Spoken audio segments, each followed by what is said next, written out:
ကဲ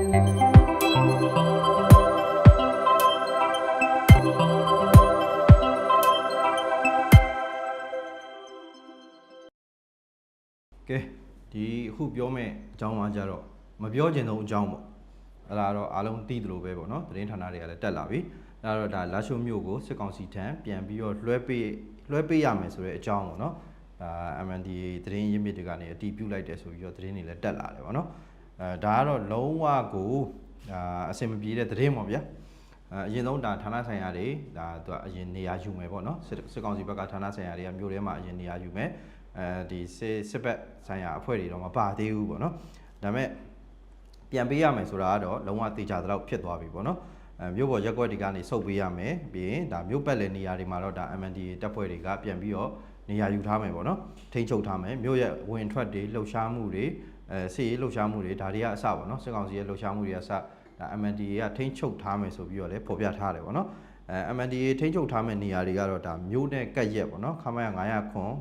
ခလာရ68နဲ့ဒါအရှေ့မြောက်တိုင်းစစ်ဌာနချုပ်ရမခပေါ့နော်အဲ့ဒါကိုအနီးကပ်ချင်းချောက်နိုင်တဲ့ဒါစင်တောင်လာရှိုးနံပါတ်2မြို့ဆောင်လမ်းပြီးရင်လာရှိုးတီဘောမဟန်လမ်းလာရှိုးသိန်းနီလမ်းအမှတ်7ရက်ကွက် AD တရားအထိပေါ့နော်မြို့ပတ်လေကိုဝိုင်းရန်ထိန်းချုပ်ထားမယ်ဆိုပြီးတော့လည်းသိရတယ်ပေါ့နော်ပြောရမယ်ဆိုရင်ဒါမြို့ကိုပြန်ရသွားတဲ့စစ်ကောင်စီအနေနဲ့ဒါထင်တိုင်းကျဲလို့တော့မရဘူးဒါပေမဲ့ခုနလိုပေါ့အဲ့လိုဖြစ်လာတဲ့အခြေအနေကဒါတော်လန်ရေးအပေါ်မှာကျွန်တော်ရိုက်ခတ်မှုတွေအများကြီးရှိရဗျပထမဆုံးတော့ဒါစိတ်တက်ပေါ့နော်စိတ်တက်ပိုင်းဆိုင်ရာဆိုရင်ဒါဒီလာရှိုးဆိုတဲ့ဟာကဒီမြို့တော်လန်ရေးမှာပေါ့နော်မြို့တွေတိုင်းစစ်ဌာနချုပ်တွေကိုတိန်းနိုင်တဲ့အဆင့်ထိအောင်မြင်ခဲ့တဲ့ဒါအောင်မြင်မှုကြီးပေါ့ဗျာအဲ့အောင်မြင်မှုကြီးပေါ်မှာကျွန်တော်တော်လန်ပြည်သူတွေရောတော်လန်တပ်ဖွဲ့တွေအားလုံးရောတကယ်ကိုဝမ်းသာအားရနဲ့ကြိုဆိုကြတယ်အောင်ဝဲခံကြတယ်ပေါ့နော်တကယ်ကိုကြီးမားတဲ့အောင်မြင်မှုတစ်ခုဖြစ်တယ်ပထမဆုံးအောင်မြင်မှုလည်းဖြစ်တယ်ပေါ့နော်အဲ့တော့အဲ့လိုဟာကြီးကိုအခုလိုပြန်ပေးလိုက်ရပြီဆိုတဲ့အချိန်မှာဒါအနည်းဆုံးတော့ကျွန်တော်တော်လိုင်းအင်အားစုတွေတော်လိုင်းပြည်သူတွေစိတ်ဓာတ်တွေကြတာပဲကျွန်တော်ကိုယ်တိုင်လည်းစိတ်ဓာတ်ကြတယ်ပေါ့နော်ဘာလို့ဆိုတော့ဒီလိုမျိုးဒါတိုင်းစစ်ဌာနချုပ်ရှိပါတယ်ဆိုတော့ဒါမြို့ကြီးပေါ့နော်မြို့ကြီးပြင်တိုင်းစစ်ဌာနချုပ်ကြီးဒီလိုနေရာမျိုးတွေကိုဒါတိုက်ခိုက်ဖို့တိမ့်ပိုက်ဖို့ပေါ့နော်ပြီးရင်ဒါထိမ့်သိမ်းထားနိုင်မှုအတွက်ကအများကြီးကျွန်တော်ရင်းနှီးခဲ့ကြရတာပေါ့နော်ဒါတော်လိုင်းတပ်ဖွဲ့တွေဆိုလဲဒီတိုက်ပွဲတွေမှာဝင်ပြီးပါဝင်တိုက်ခိုက်ခဲ့တဲ့တော်လိုင်းတပ်ဖွဲ့တွေဆိုလဲအများကြီးပဲသွေးမြေကြခဲ့ရတာရှိတယ်ချွေးမြေကြခဲ့ရတာရှိတယ်ပြီးတော့ဒေသခံပြည်သူတွေဆိုရင်လဲဒါအိုးဝင်တိုက်တာစောက်အုံတွေဒါဥစ္စာပစ္စည်းတွေဆုံးရှုံးခုနလိုရှောင်ပြေးရတဲ့အနေအထားမျိုးတွေဖြစ်သွားရရှိတယ်အဲကြောင့်အဲ့လိုဟာကြီးအဲ့လိုမျိုးရင်းနှီးပြီးမှရခဲ့တဲ့အောင်မြင်မှုကအခုတော့ခုနလိုပေါ့နော်တဲရည်သွန်းတို့ဖြစ်သွားပြီလားဆိုတဲ့အတွေးနဲ့အားလုံးကတော့စိတ်သက်ထိကြိုက်ကြတယ်ကြဆင်းညတယ်ပေါ့နော်တစ်ဆက်တည်းမှာပဲဒါစစ်ကောင်စီဘက်ကကြတော့ဒီဟာအပေါ်မှာပြန်ရလိုက်ပါတယ်ဆိုတဲ့အပေါ်မှာသူတို့တွေဂုံစားကြလိမ့်မယ်သူတို့ရဲ့စိတ်သက်တွေကစပြန်မြင့်သွားတာမျိုးတွေရှိလာနိုင်တယ်ပေါ့နော်ဒီဥစ္စာကိုလည်းသူတို့ကောင်းကောင်းကြီးပြန်သုံးချမှာပဲစိတ်သက်စစ်စင်ရင်းနေနဲ့သူတို့ကောင်းကောင်းသုံးချမယ်ဘာလို့ဆိုတော့ဒီလိုမျိုးမြို့ကိုပေါ့နော်အတားကြီးပြန်ပြီးရယူနိုင်အောင်လုပ်နိုင်တယ်ဆိုတဲ့ပုံစံမျိုးနဲ့သူတို့တွေဂုံစားကြလိမ့်မယ်ဒီဘက်တော်လိုင်းတပ်ဖွဲ့တွေကိုစိတ်သက်မကြအောင်နီးမျိုးစုံနဲ့ဒါစိတ်သက်စစ်စင်ရေးတွေလှုပ်လိုက်မယ်ပေါ့နော်အဲကြတော့ဒါဒီကာလတစ်လျှောက်ဒီမြောက်လိုင်းစစ်တပ်ဘက်ကစိတ်သက်ကြဆင်းနေတဲ့စစ်သားတွေအားလုံးကိုလည်းဒါကမူလီတစ်ခုဖြစ်သွားစေတယ်ပေါ့နော်စိတ်သက်မြင့်တင်တဲ့စိတ်သက်စစ်စင်ရေးတစ်ခုဖြစ်သွားစေနိုင်တယ်အဓိကတော့ကျွန်တော်ပထမဆုံးကြုံရမှာတော့အဲ့ဒါပဲကျွန်တော်ကိုယ်တိုင်လည်းဒီသတင်းကိုမပြောချင်ဘူးကျွန်တော်လည်းမကြိုက်ဘူးဒါပေမဲ့ပြည်သူတွေလည်းလက်မခံချင်လည်းလက်ခံရတဲ့အနေအထားကျွန်တော်လည်းမပြောချင်ပဲပြောရတဲ့အနေအထားတစ်ခုဖြစ်သွားတယ်ပေါ့နော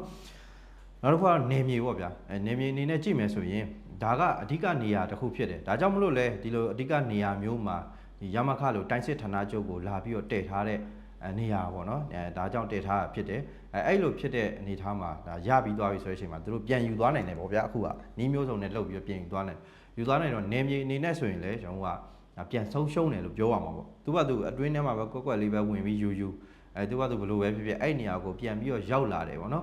်ဒီကောင်နေအဲ့နေရာကနေထွက်သွားအောင်ဒါမရတဲ့နီလန်မျိုးတွေနဲ့အသက်တွေအသေးခံပြီးတော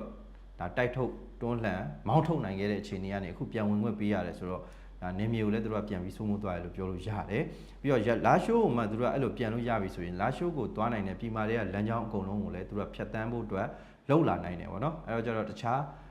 လက်လွတ် ဒီခုနလိုပေါ့နော်လက်မလွတ်ရရင်တော့မှခုနလိုခွင့်ပြုရတဲ့အနေအထားမျိုးဖြစ်သွားနိုင်တဲ့လမ်းကြောင်းတွေလည်းရှိလာနိုင်တယ်နောက်တစ်ခုကတော့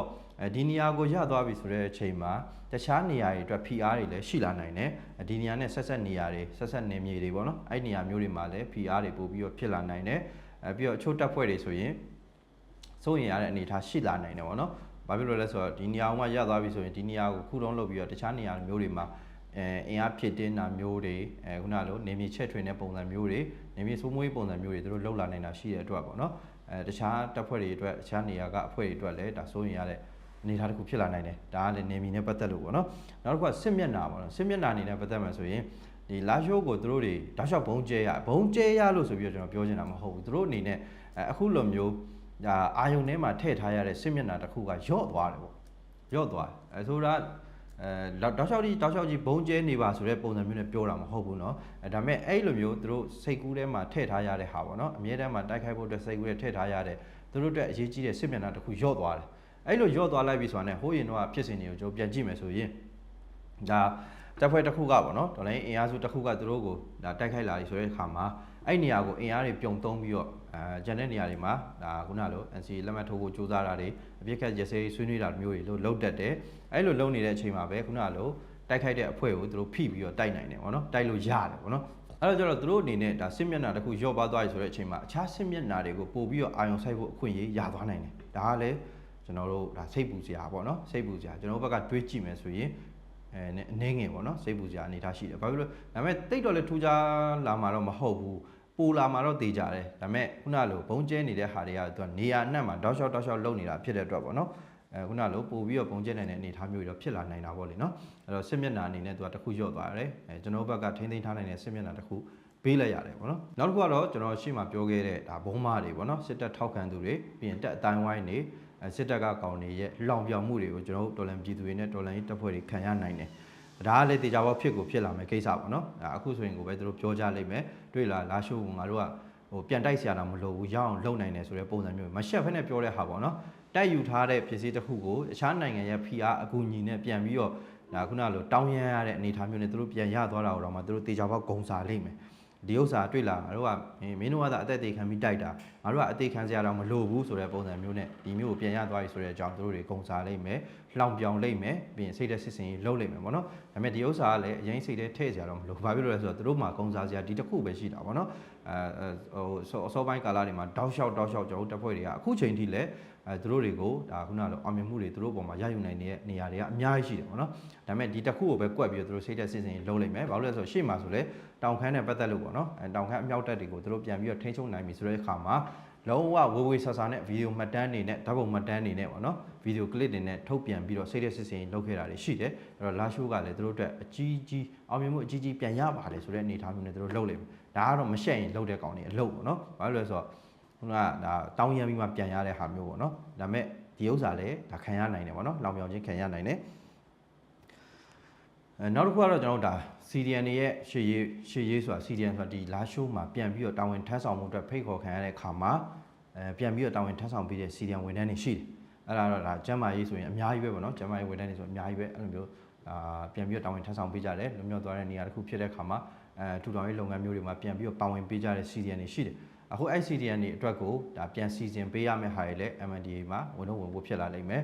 ဘာလို့လဲဆိုတော့ဒါဖိတ်ခေါ်ခဲ့တာပေါ့နော်ဖိတ်ခေါ်ခဲ့တယ်တကယ်လည်းပြန်လဲထူထောင်မှုအတွက်ကိုလုပ်ခဲ့ကြတယ်အဲ့လိုဖိတ်ခေါ်တဲ့အချိန်မှာလည်းတကယ်ပါဝင်လာတဲ့ CDN တွေကအများကြီးရှိတယ်အခုကျတော့အဲ့ CDN တွေအတွက်ကကြံခဲ့မယ်ဆိုရင် NDA ရှိလာနိုင်တယ်ဒါကြောင့်မလို့ဒါသူတို့ရဲ့ရှေ့ရေးအတွက်ကိုလည်းအခုချိန်မှာအထူးကလေးစဉ်းစားရမယ့်အနေအထားတွေဖြစ်လာပြီပေါ့နော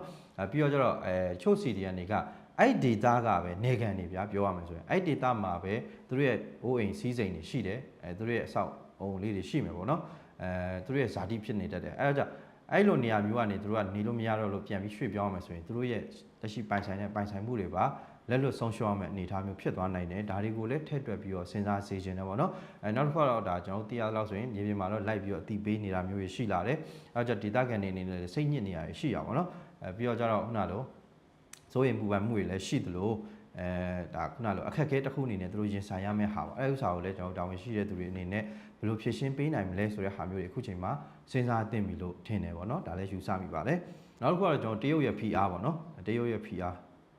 တရုတ်ရဲ့ PR ကြောင့်မလို့အခုလိုအခြေအနေမျိုးတွေထိရောက်သွားရလို့လည်းကျွန်တော်တို့ယူဆတယ်။ဘာဖြစ်လို့လဲဆိုတော့ဒီတပ်ဖွဲ့တွေအနေနဲ့ဒါတရုတ်နဲ့နေမြေချင်းထိစပ်နေတာဖြစ်တယ်။ထိစပ်နေတာဖြစ်တဲ့အတွက်အချို့အပိုင်းတွေမှာတရုတ်ကိုလွန်ဆန်လို့မရဘူး။မလွန်ဆန်နိုင်ဘူး။ဘာလို့လဲဆိုတော့ချို့ဒါတည်ယူရေးတွေပဲဖြစ်ဖြစ်ပေါ့နော်ဒီလိုအပ်တဲ့ပစ္စည်းပစ္စယတွေပဲဖြစ်ဖြစ်ဒီကနေပဲဖြတ်တန်းပြီးတော့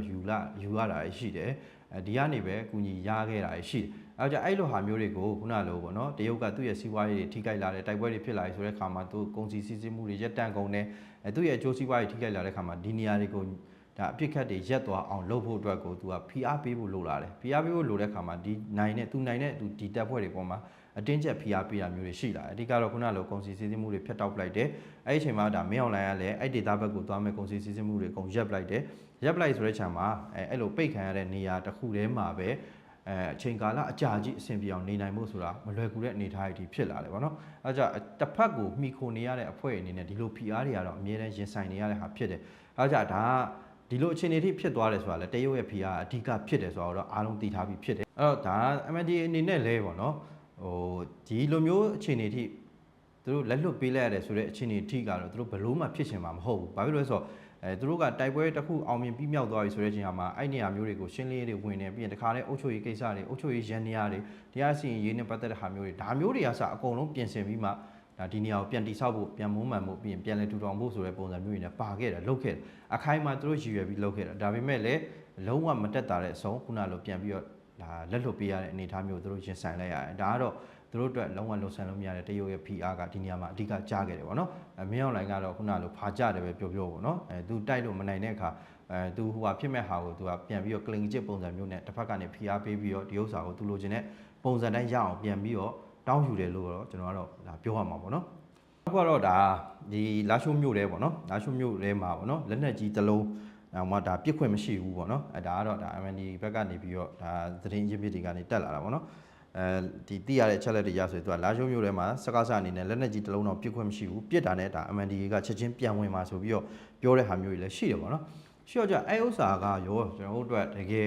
်ခွန်အားပြစ်ဖြစ်စေရဲ့လားပေါ့နော်ဘာလို့လဲဆိုတော့စစ်တပ်ကသိရတဲ့အတိုင်းပဲကျွန်တော်ကလုံးဝယုံကြည်ရမဟုတ်ဘူးယုံကြည်စရာလည်းမကောင်းဘူးရှေ့ဖြစ်စေနေမှာအကုန်လုံးမှာလဲသူကယုံကြည်စရာကောင်းတော့တဲ့ဂရိတီတဲ့ဟာမျိုးတစ်ခုမှမရှိခဲ့ဘူးလေအခုအပြစ်ရက်တယ်ဆိုတာတော့မှပဲသူကဗဇက်ကပဲရက်ပြီးတော့မြေပြင်မှာတောက်လျှောက်ဘုံကျဲတာတွေလုပ်တယ်ရွာတွေကိုမိရှို့တာတွေလုပ်တယ်ပြည်သူတွေကိုတပ်ဖြတ်နေတော့မယ်ပေါ့နော်အဲ့တော့ကျတော့သူတို့ကဒီနေရာတစ်ခုကိုရောက်ပြီဆိုတဲ့အချိန်မှာဒီနေရာကနေဆက်ပြီးတော့သူတို့ရဲ့အဖွဲ့တွေလဲပတ်နိုင်မှုအတွက်ဒါမှမဟုတ်လဲတိုးချဲ့နိုင်မှုအတွက်ကိုသူတေချာပေါက်စူးစမ်းမှာအဲ့ဒီဟာတွေကိုကျွန်တော်တို့ဘယ်လောက်ထိ PPCC လုပ်နိုင်မလဲပြီးတော့ကျတော့သူတို့ဘက်ကစပြီးတော့လက်နက်ကြီးပစ်ပါပြီဆိုတဲ့အချိန်ကသူတို့ပြန်ပြီးတော့ကောင်းကောင်းမွန်တုံ့ပြန်နိုင်ပြီဆိုပြီးတော့ပြင်ဆင်ထားပြီးတဲ့အချိန်ကျရင်သူတို့ပြင်ရင်ကျွန်တော်တို့ဘယ်လိုလုပ်မလဲကျွန်တော်တို့အစအနေပြန်လုပ်ကြမှာလားပေါ့နော်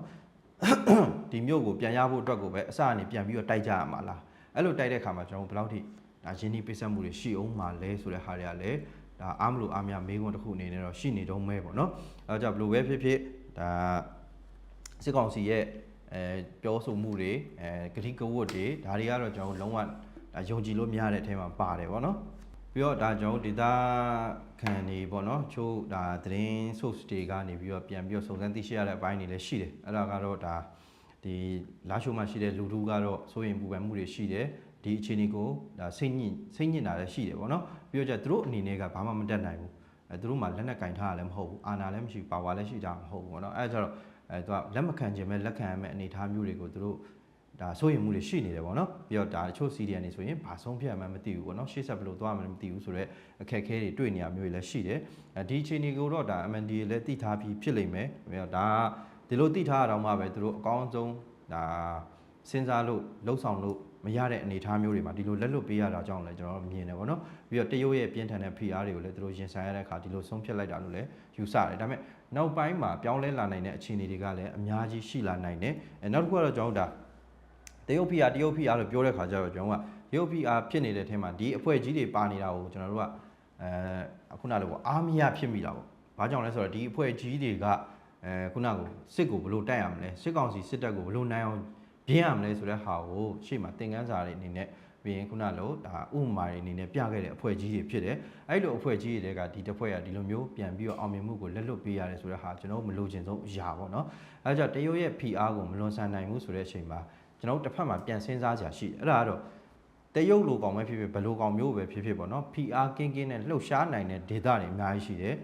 အဲ့လို PR ကင်းနဲ့ တိုက်ပွဲဝင်နိုင်တဲ့တပ်ဖွဲ့တွေအများကြီးရှိတယ်ပေါ့နော်အဲ့ဒီလိုတပ်ဖွဲ့တွေကဒါမြန်မာပြည်နှက်မှာအများကြီးရှိတယ်ဆိုတော့ဒီတပ်ဖွဲ့တွေကိုကျွန်တော်တို့ပို့ပြီးတော့ဒါကူညီနိုင်မှုတွေစ조사တင်တယ်ဒီတပ်ဖွဲ့တွေအနေနဲ့ကလည်းပေါ့နော်ခုနလိုပို့ပြီးတော့ကောင်းမွန်တဲ့ဒိုးတက်လာတဲ့ဒါတပ်ဖွဲ့ပုံစံမျိုးတွေဖြစ်ဖို့အတွက်အရေးကြီးလာတယ်နောက်တစ်ခုကကျွန်တော်အင်အားအနေနဲ့ကြည့်မယ်ဆိုရင်လည်းစစ်ကောင်စီလုံးဝကိုဂရုစိုက်ရမယ်အင်အားမျိုးဖြစ်ဖို့ဆိုရင်ကျွန်တော်တပ်ပေါင်းစုတွေစုဖွဲ့ဖို့အတွက်အရန်အရေးကြီးလာတယ်သဘောတစ်ခုကတော့စစ်ကောင်စီကခုနလိုပေါ့နော်သူတို့အနိုင်ကျင့်လို့ရပါတယ်ဆိုတဲ့ဟာမျိုးတွေသူတို့ဇက်တိုက်လုံနေမှာပဲအဲ့လိုမျိုးအနိုင်ကျင့်လို့မရတော့ဘူးကွာဆိုတဲ့အနေအထားဖြစ်အောင်ကျွန်တော်တပ်ဖွဲ့တွေကကောင်းမွန်တဲ့အရာတွေကိုစဉ်းစားသင့်တယ်ခေါင်းဆောင်ပိုင်းတွေအနေနဲ့ငါတို့ဘာတွေဆက်လုပ်သင့်လဲဒါတွေကငါတို့အတွက်သင်ခန်းစာဆိုရင်ငါတို့ဒီလိုမျိုးမဖြစ်အောင်ဘယ်လိုမျိုးတွေပြင်ဆင်သင့်လဲပြီးတော့ဒီတက်ပို့ပြီးတော့ကောင်းမွန်အောင်ဒီအချိန်မှာပို့ပြီးတော့ဒါစီရေးရှိမှန်းချက်တွေပြည့်ဝအောင်ငါတို့ဘာတွေလုပ်သင့်လဲဆိုတဲ့ဟာကိုဥဆောင်တဲ့သူတွေအနေနဲ့ကပို့ပြီးတော့စူးစမ်းတင်တယ်ပို့ပြီးတော့ကောင်းမွန်တဲ့အစီအမံတွေရေးဆွဲတင်တယ်လို့လည်းမြင်တယ်ပေါ့နော်နောက်တစ်ခုကတော့ကျွန်တော်တို့ရဲ့ရန်သူထဲမှာတရုတ်ကလည်းအဓိကပါတယ်ပေါ့နော်ဘာဖြစ်လို့လဲဆိုတော့ကျွန်တော်တို့နိုင်ငံရဲ့အခြေအနေအရရောက်ပေါ်မှာလာပြီးတော့သူ့လိုကြဝင်ရောက်ဆွတ်ဖက်နေတာမျိုးတွေကိုကျွန်တော်ကဒီတိုင်းလက်ပိုက်ကြည့်နေရတာအစင်တော့မပြေလှဘူးပေါ့နော်အဲ့တော့ကျွန်တော်တို့အနေနဲ့ကျွန်တော်တက်နိုင်တာလုပ်ဖို့အတွက်အခွင့်အရေးတော့ရှိတယ်အဲ့အခွင့်အရေးတွေကိုကျွန်တော်တို့တကယ်ကိုမြေပြင်မှာထိရောက်တဲ့သူတွေစီကိုပံ့ပိုးခြင်းနဲ့ကျွန်တော်လုပ်လို့ရတယ်ကောင်းမွန်တဲ့ထောက်ပံ့မှုတွေကောင်းမွန်တဲ့သတင်းစကားတွေအတူတူရှိပေးခွင့်တွေဒါကျွန်တော်တို့စီမှာရှိသေးတယ်အဲဒါကြောင့်အဲ့ဥစ္စာတွေအတွက်ကိုကျွန်တော်ဆက်ပြီးတော့စူးစမ်းကြစေခြင်းနဲ့ဒီသတင်းကစိတ်သက်ကြစရာဆိုပေမဲ့ကျွန်တော်တို့ရဲ့လက်ရှိအခြေအနေကစိတ်သက်ကြလို့မဖြစ်တဲ့အခြေအနေဖြစ်တယ်ကျွန်တော်တို့မှာစိတ်သက်ကသာလည်းအဓိကဖြစ်တယ်ကျွန်တော်တို့ဒီနေရာအထိရောက်လာဖို့အတွက်ကိုစိတ်သက်တွေနဲ့ပဲရောက်လာခဲ့ရတာဖြစ်တယ်အဲဒါကြောင့်အဲ့စိတ်သက်သာကျသွားမယ်ဆိုရင်ကျွန်တော်တို့တိုက်ပွဲတစ်ခုလုံးရှုံးနေတဲ့အဖြစ်မျိုးရောက်သွားလိမ့်မယ်နော်အဲဒါကြောင့်အဲ့လိုအဖြစ်မျိုးတော့ကျွန်တော်တို့ကအဖြစ်ခံလို့မရဘူးဒီတိုက်ပွဲကိုကျွန်တော်နိုင်အောင်ဆက်တိုက်ရမယ်ဒီအခက်အခဲဆိုတာကလည်းကျွန်တော်တို့ကြော်ဖြစ်ရမယ်အခက်အခဲဖြစ်တယ်ဆိုပြီးတော့ကျွန်တော်သဘောပိုက်ရမယ်အဲ့ဒါပြီးရင်ကျွန်တော်လုပ်ရမယ့်အလုပ်တွေကိုဆက်ပြီးလုပ်ရမယ်ကျွန်တော်စိတ်သက်ကြစရာဆိုပေမဲ့စိတ်သက်ကြလို့မရတဲ့အနေအထားကြောင့်မလို့ကျွန်တော်ပို့ပြီးတော့စူးစမ်းကြရအောင်လို့ကျွန်တော်ဒီနေ့ကနေပြောချင်ပါတယ်ဗျအားလုံးပဲကျေးဇူးတင်ပါတယ်